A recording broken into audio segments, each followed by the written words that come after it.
morning students, welcome all of you to my channel MVSC Maths and Physics. Today in this lecture I will teach you numerical solutions question number 12. 13 तक हो चुके हैं, question number 12 number आप देखेंगे 11 तक हो चुके हैं। 13 क्या बता रहे हैं 12 नंबर कांच का अपर्तनांक दिया है ANG 1.5 3/2 दिया हुआ है। एक उत्तल लेंस के प्रत्येक पृष्ठ की वक्रता त्रिज्या 20 है, R1 बराबर 20 है और R2 बराबर भी 20 है।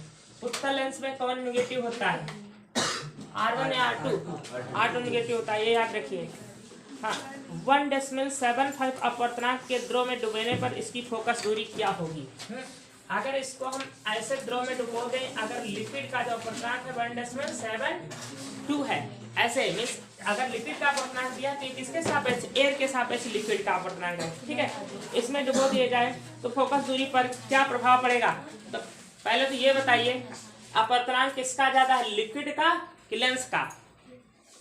लिक्विड का ज्यादा है ना, आपको 3 कंडीशन बताए हैं। अगर लिक्विड का अपवर्तनांक ज्यादा होगा, ऐसे द्रव में लेंस को डुबो दोगे जिसमें लेंस लिक्विड का अपवर्तनांक ज्यादा होगा तो क्या होगा, प्रकृति बदल जाएगी, इसमें अवतल लेंस की बात व्यवहार करने लगेगा। तो अभी देखिए क्या होता है। इसको आपको लिक्विड में लेंस ये रखा हुआ है, ये लिक्विड में यहाँ पर इसकी फोकस दूरी ज्ञात करना है। तो आप फार्मूला लगाएंगे 1/f = n-1 ये होता है और 1/r1 - 1/r2।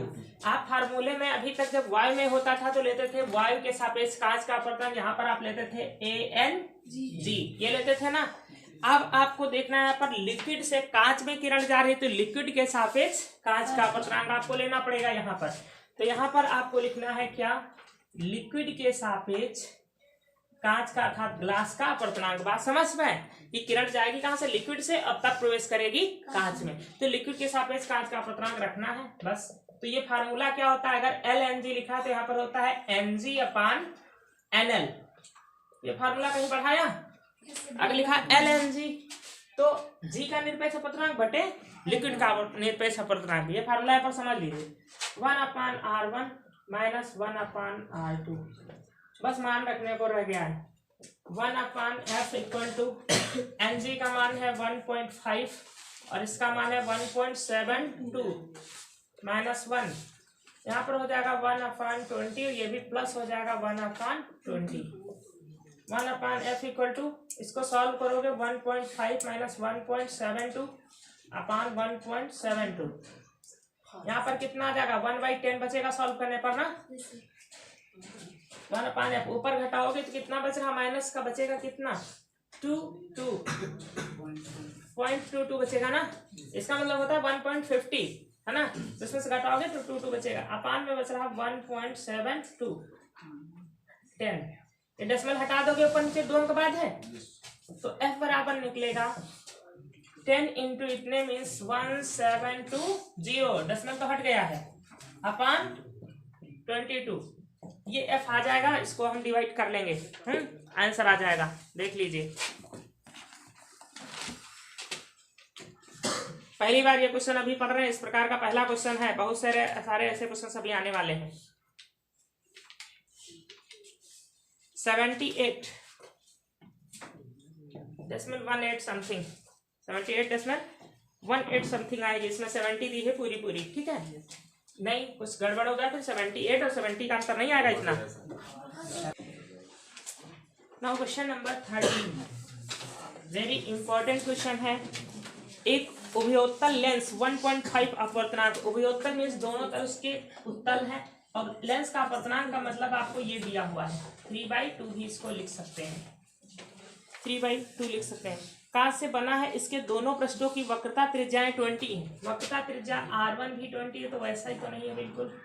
R2 बराबर -20। अब ये सब तुमको पता होना चाहिए कौन नेगेटिव कौन पॉजिटिव होता है।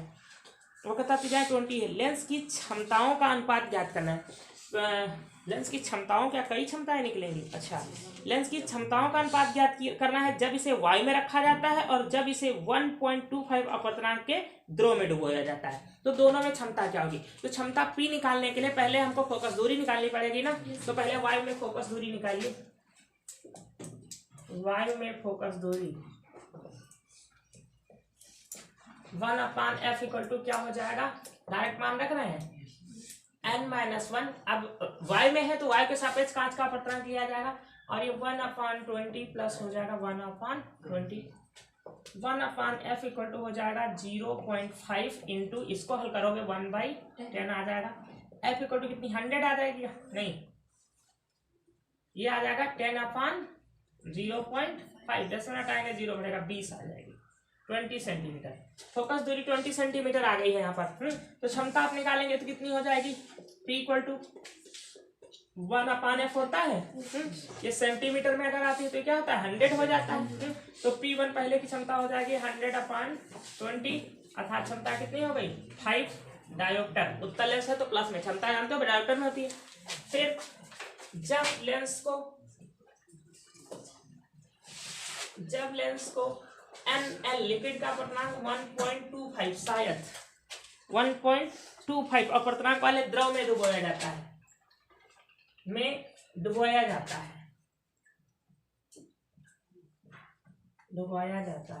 अब एक ऐसा लिक्विड लिया है जिसका अपवर्तनांक आपको दे रखा है कितना 1.25, ऐसा लिक्विड लिया है उसमें इसको डुबो दिया गया है। तो ये पहले से ही पता है कि अपवर्तनांक इसके अपेक्षा ये कम है। तो जब अपवर्तनांक कम है तो फोकस दूरी घट जाएगी कि बढ़ जाएगी, नहीं पढ़ा भी।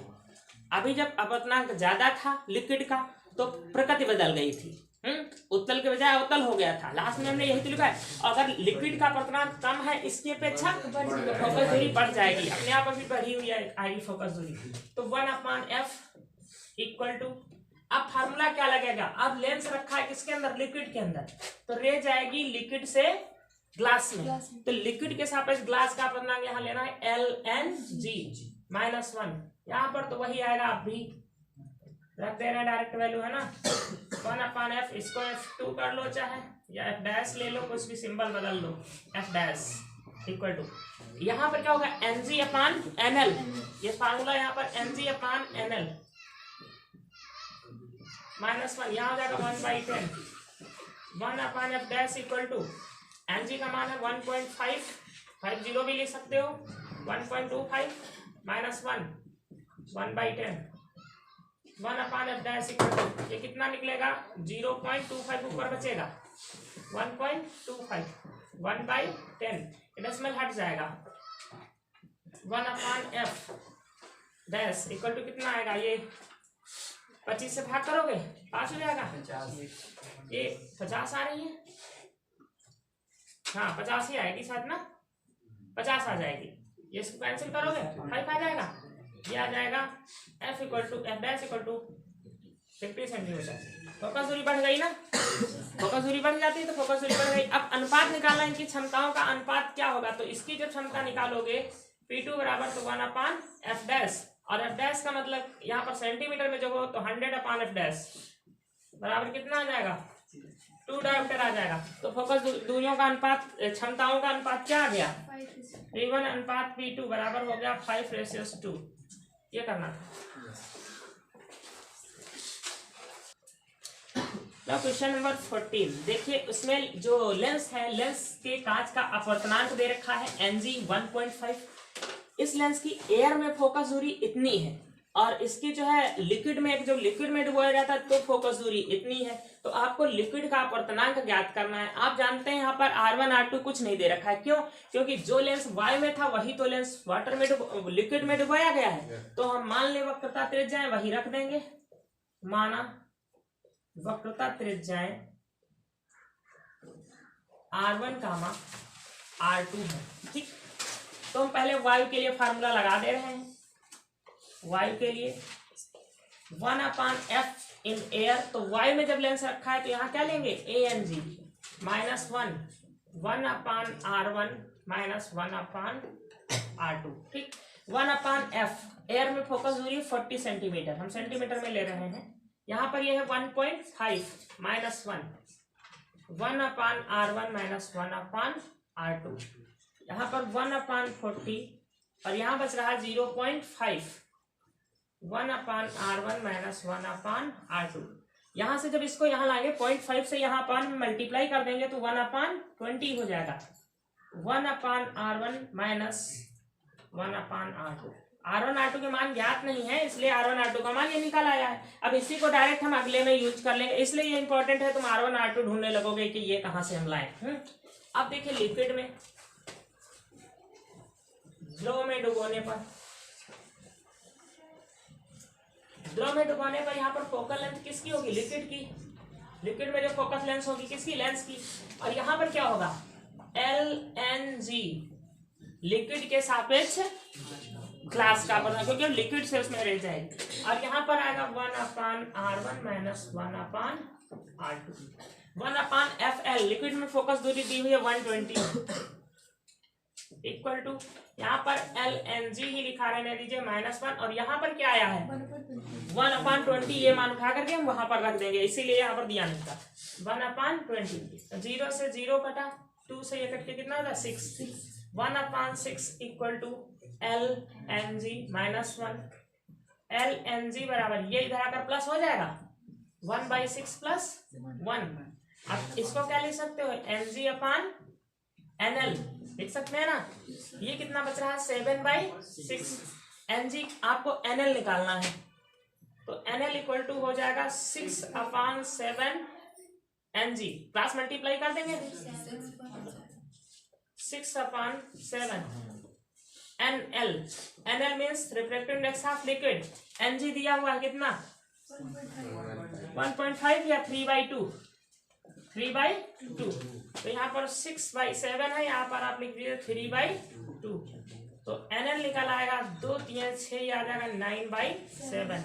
इसका कोई मात्रक होता नहीं है, 9/7 आ जाएगा। Now question number 15।